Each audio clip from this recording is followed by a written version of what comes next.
For over a century, global trade has relied on a handful of engineered choke points.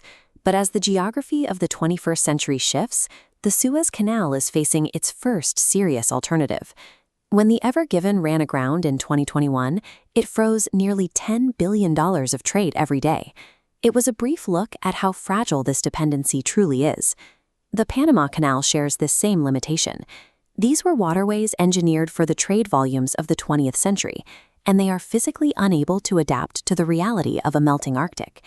The world relies on artificial choke points that are failing to keep pace with a geographic shift that is currently redrawing the global map. The Arctic is heating at 4 times the global average rate. Millennia of frozen barriers are physically dismantling, revealing open water for the first time. This is the Northern Sea Route. It runs for 5,600 kilometers along the Russian coastline, and it is positioned to replace the traditional routes to the south. From Shanghai to Rotterdam, the choice used to be simple: travel 20,000 kilometers through the Suez Canal. But the Northern Sea Route shrinks that journey to just 12,800 kilometers. Shaving 12 days off a transit saves a single ship up to $1.8 million in fuel. For a standard commercial fleet, the annual savings reach into the hundreds of millions. This isn't just an environmental shift, it is a geographic wealth transfer. It places the most efficient shipping lane of the future in the backyard of a single rival power. Russia isn't just watching the ice melt. They are actively weaponizing this new geography by building what analysts call a nuclear toll booth. Moscow is using Article 234 of the Law of the Sea, a rule meant for environmental protection, to claim total sovereign authority over an international waterway. Under Russian law, foreign ships must submit applications 15 days in advance, accept mandatory route prescriptions, and pay for compulsory Russian pilots. By exploiting environmental treaties, the Kremlin has systematically transformed an international corridor into a de facto Russian lake. Legal architecture is meaningless without physical enforcement. Russia enforces the route with a fleet of vessels no other nation can match. The Soviet Union began investing in this capability in the 1950s, building the foundation for Arctic control while the rest of the world ignored it. Today, that investment has produced the Arctica class, the most powerful nuclear icebreakers on Earth, capable of crushing through 3 meters of solid ice. Nuclear propulsion gives these ships effectively unlimited range. They can operate through the long polar night when conventional vessels are forced south by fuel constraints. There is a military dimension here as well.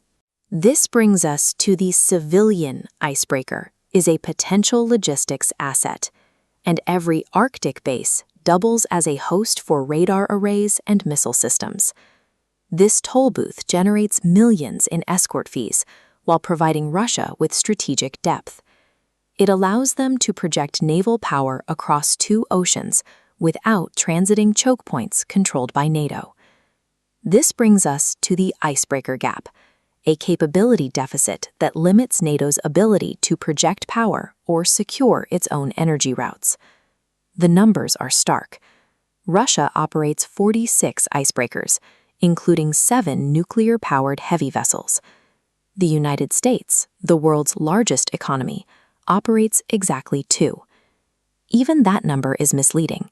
The U.S. fleet is aging, with vessels stuck in inactive status and new construction programs plagued by years of delays. Today, the NATO alliance cannot deploy a single heavy icebreaker for year-round operations in the high north without relying on Russian cooperation. This is the consequence of a 30-year holiday from history, optimizing defense budgets for old threats while the geography of the North was being rebuilt by a rival power. Western responses are underway, but they are struggling with the pace of the challenge. New heavy icebreakers won't hit the water until the late 2020s at the earliest. Meanwhile, China is aggressively building its own polar capability, seeking a reliable route for exports that bypasses Western naval presence in the Pacific. This gap places a hard ceiling on Western energy security. Replacing Russian pipeline gas with Arctic reserves is impossible if the West must rely on Russian logistics to move the cargo. The ice is melting. The tolls are being collected, and the rules of Arctic sovereignty are being forged in nuclear steel. The question is whether the West can still catch up, or if the silent war has already reached its conclusion.